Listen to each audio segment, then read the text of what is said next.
UP की राजनीति में एक बड़ा सियासी अध्याय लिखे जाने की तैयारी लगभग पूरी हो चुकी है।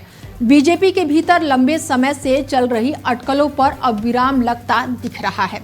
खबरों की माने तो यूपी बीजेपी को जल्द ही नया प्रदेश अध्यक्ष मिलने वाला है और इस रेस में सबसे आगे बल्कि लगभग ये नाम तय माना जा रहा है और वो है केंद्रीय वित्त राज्य मंत्री पंकज चौधरी। आखिर कौन है पंकज चौधरी और क्यों बीजेपी उन्हें इस वक्त यूपी की राजनीति का गेम चेंजर मान रही है और 2027 की सियासी जंग से पहले ओबीसी कार्ड बीजेपी के लिए कितना अहम है, देखिए हमारी ये खास रिपोर्ट। यूपी बीजेपी के भीतर कई हफ्तों से प्रदेश अध्यक्ष को लेकर मंथन चल रहा है।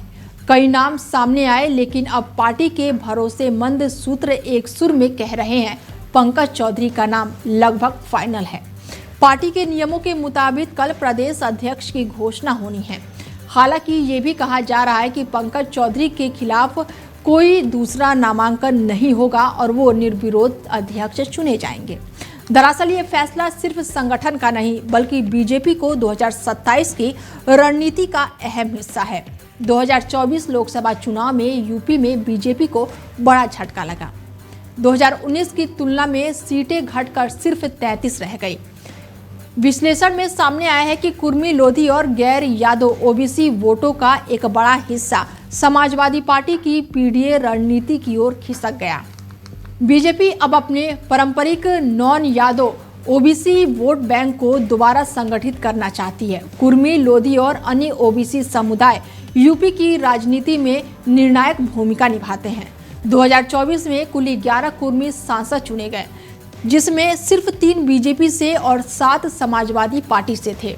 यही आंकड़े बीजेपी के लिए सबसे बड़ी चिंता की वजह बने।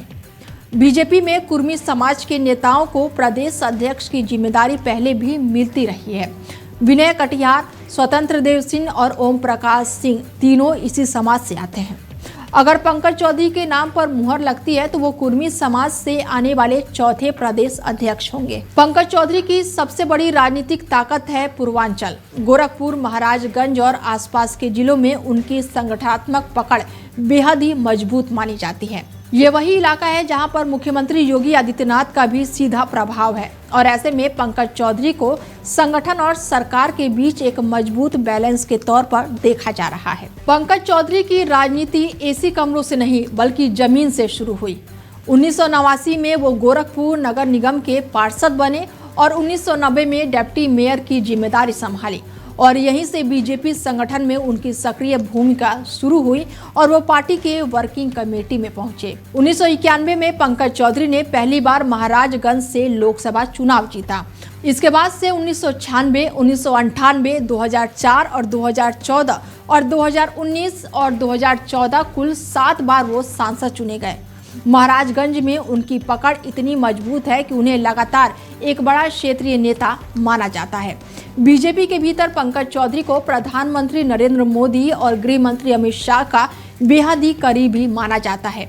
2023 में पीएम मोदी का गोरखपुर दौरे के दौरान अचानक से पंकज चौधरी के घर पहुंचना बीजेपी में आज भी उनकी पॉलिटिकल काउंटर का सबसे बड़ा उदाहरण माना जाता है। 2021 में पंकज चौधरी को मोदी सरकार में वित्त राज्य मंत्री बनाया गया। 2024 में एक बार फिर उन्हें यही जिम्मेदारी सौंपी गई। वित्त मंत्रालय जैसे अहम विभाग में लगातार मौका मिलना उनके बढ़ते राजनीतिक कद का साफ संकेत माना जा रहा है। कुल मिलाकर बीजेपी के सामने चुनौती साफ है। 2026 के निकाय चुनाव और 2027 के विधानसभा चुनाव से पहले ओबीसी वोट बैंक को फिर से मजबूती से अपने पाले में लाना, पूर्वांचल में संगठन को धार देना, नॉन यादव ओबीसी समीकरण को साधना और 2024 के हार से सबक लेकर नए सिरे से रणनीति बनाना। और इन तीनों कसौटियों पर पंकज चौधरी बीजेपी को सबसे बड़ा चेहरा माने जा रहे हैं और अब सबकी नजरें 14 दिसंबर पर टिकी हुई है। क्या पंकज चौधरी वाकई यूपी बीजेपी की कमान संभालेंगे या फिर आखिरी वक्त में कोई सियासत चौंकाने वाला मोड़ सामने आएगा? फिलहाल संकेत साफ है कि यूपी बीजेपी को जल्द ही एक नया अध्यक्ष मिलने वाला है और वो नाम है पंकज चौधरी। फिलहाल आपको क्या लगता है? आप अपनी राय हमें कमेंट करके जरूर बताएं और देश दुनिया की तमाम बड़ी खबरों के लिए जुड़े रहिए आप हमारे साथ और देखते रहिए डेली 24 भारत। नमस्कार।